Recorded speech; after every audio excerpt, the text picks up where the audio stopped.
এই যে জুলাই ঘোষণাপত্রে আপনারা শুধু জুলাই জুলাই আগস্ট বলেন, ঠিক আছে, জুলাই মাসে সম্পন্ন হয়েছে, আগস্টের 5 তারিখে শেষ হয়েছে, কিন্তু 24-এর গণ অভ্যুত্থান বললে সবাইকে ইনক্লুড করা হয়।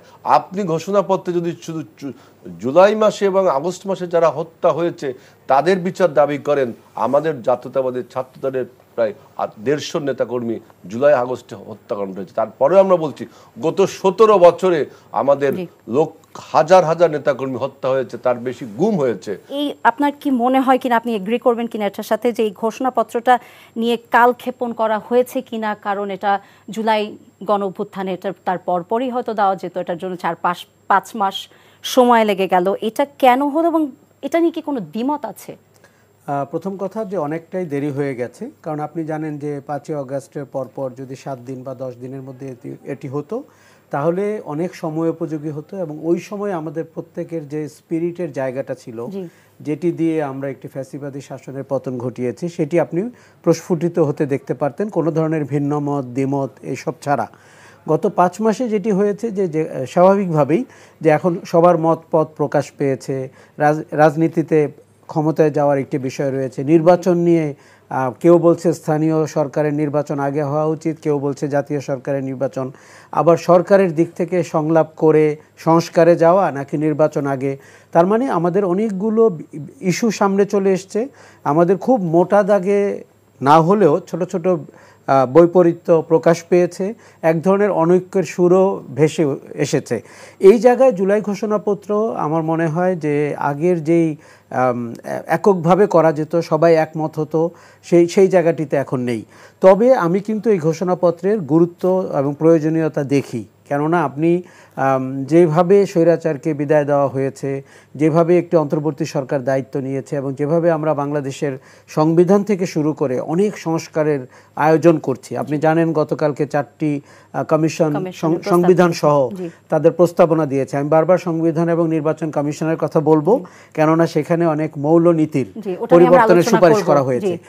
আমি যেটি বলতে চাচ্ছি যে এইসব সংবিধান সংস্কার বা নির্বাচনী ব্যবস্থাপনা সংস্কার আপনি কোন ভূমিতে দাঁড়িয়ে করছেন? জুলাই অভ্যুত্থান হচ্ছে সেই ভূমিটি।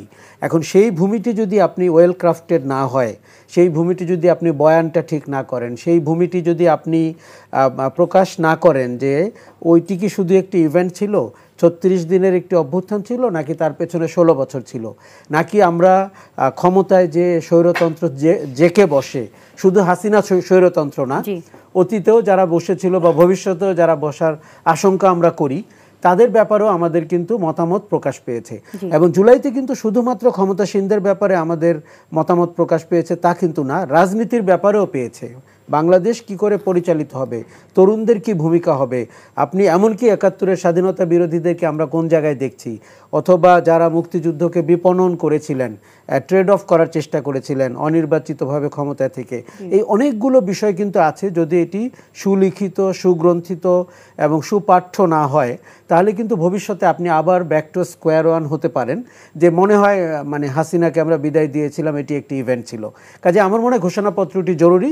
তবে আজকের প্রেক্ষাপটে বিএনপি বা বড় দলগুলো এই ঘোষণাপত্রকে যেভাবে দেখবেন সেটি হয়তো 5 মাস আগে ছিল না। কাজে আমরাও দেখার অপেক্ষায় যে ঘোষণাপত্রটি কোন জায়গায় গিয়ে দাঁড়ায়। জি, অ্যাবসলিউটলি। হেলাল ভাই, আশরাফ ভাইয়ের কথার ইয়েতেই বলছি, উনি একটি কথা বললেন যে অনেকের সুর ভেসে উঠছে কারণ কালক্ষেপণ করা হয়েছে এই ঘোষণাপত্র নিয়ে। আপনি এই বিষয়ে আপনার মতামত জানবো। এটাও জানবো যে আপনাদের দলের থেকে এই ঘোষণাপত্রের গুরুত্ব কতখানি বা আপনাদের অবস্থানটা কি?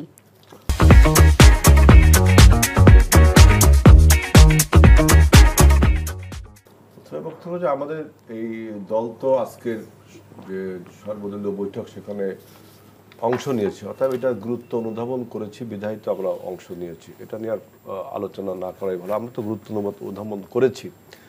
এখন বক্তব্য হলো যে আমরা বারবার বলছি যে it is too late to declare the আপনার regulation, the proclamation of regulation. It is too late, এটা অনেক দেরি হয়ে গেছে। আপনি 5ই আগস্টে সবাই যেটা বলছে যে আশা এবং আকাঙ্ক্ষা যেটা ছিল সেটাকে এখন ঘোষণা করতে গেলে আমি বারবার বলেছি এটা একটা ম্যানুফ্যাকচার্ড মনে হয়, মানে একটা আপনার ম্যানিপুলেশন, এক ধরনের এক্সাজারেশন এর উপর আরোপিত হবে। এবং মনে হচ্ছে যে উপর থেকে কিছু যেন চাপিয়ে দেওয়া হচ্ছে, এবং মনে হচ্ছে এর পেছনে হয়তো কোনো একটা মহল কাজ করছে, যে যে জিনিসটা 5ই আগস্টের আগে করা উচিত ছিল, যদিও করা হয়নি বিভিন্ন কোন কারণে জানি না, এখন সেটাকে করার জন্য এত তোর জোর। এবং এটা যদি করতেই হয় তাহলে অন্য অন্য যে রাজনৈতিক শক্তিগুলো ছিল, রাজনৈতিক অভ্যুত্থানের শক্তি ছিল, সবার সাথে আলোচনা করে একটা ন্যাশনাল কনসেনসাস, যেটা বিএনপি বারবার বলছে, এটা আলোচনার ভিত্তিতে যদি ঘোষণাপত্রটি হতো তাহলে কিন্তু এত বিতর্ক আজকে আসতো না। আপনার আমাদের ছাত্র ভাইয়েরা বলল যে ঘোষণাপত্র জারি করা হবে, তাদের পেছনে অনেক লোক এই ঘোষণাপত্রের পক্ষে অনেক বয়ান তৈরি করলো, সবই ঠিক আছে, কিন্তু যদি এই ছাত্র ভাইয়েরা যে তাদের মাথায় যখন আসলো এটা করতে হবে, তখন অন্য অন্য রাজনৈতিক দলের সাথে আলোচনা করে ঐক্যবদ্ধভাবে দিলে ভালো হতো। সরকার আবার এখানে দেখলাম বলল যে এটা একটা প্রাইভেট ইনিশিয়েটিভ, আবার সরকার নিজের মধ্যে অ্যাসিমিলেট করলো। তারপরে আশরাফ কাছে আবার ঠিকই বলছে যে গত 5 মাসে এই নির্বাচন, গণতন্ত্র, এই ইম্পর্ট্যান্ট বিষয়গুলোকে দীর্ঘসূত্রিতা করবার জন্য, মানে আপনার মুখোমুখি দাঁড় করে দেবার জন্য, নির্বাচন, গণতন্ত্র এইগুলোকে থমকে দেবার জন্য বিভিন্ন রকম বাইনারি কনফিউশন তৈরি করা হয়েছে। সংস্কার, বিচার, স্থানীয় সরকার নির্বাচন, আর অনেক কথা তৈরি করা হয়েছে। এই জন্য এই ঘোষণাপত্র কি সেরকম একটা কোনো বাইনারি কিনা যে নির্বাচনকে বাধাগ্রস্ত করা বা গণতন্ত্রকে বাধাগ্রস্ত করা। কিন্তু সবচেয়ে বড় জিনিস হলো, দেখেন আমাদের মধ্যে এখন দরকার যেটা ঐক্য, যেটা প্রধান উপদেষ্টা কিছুক্ষণ আগে বক্তৃতায় বলেছেন যে সমস্ত মানে অভ্যুত্থানের পক্ষের সব শক্তিকে ঐক্যবদ্ধ হতে হবে। তা না হলে আপনি যে ফ্যাসিবাদকে তাড়িয়ে দিয়েছেন, নতুন করে আবার ফ্যাসিবাদ জন্ম নিতে পারে। আবার যে ফ্যাসিবাদকে তাড়িয়ে দিয়েছেন তার বিভিন্ন ব্রেন চাইল্ড এখনো বাংলাদেশে আপনার কর্তৃত্ব করছে, প্রশাসনে বলেন, পুলিশে বলেন, আর আপনি শিক্ষা প্রতিষ্ঠানে বলেন, সুযোগ কালক্ষেপণ কেন? এই যে পরাজিত ফ্যাসিবাদের বা বিতাড়িত ফ্যাসিবাদের যে ব্রেন চাইল্ড যারা রয়ে গেছে বাংলাদেশে, তারা তো এই পানিটা ঘোলা করতেই পারে যে যদি বাংলাদেশ এটা স্থিতিশীল অবস্থায় যায় তাহলে তারা জানে তাদের যে অপকর্মের জন্য বিচার হবে। এই জন্য তারা অস্থিতিশীল করে রাখতে চায় দেশটাকে।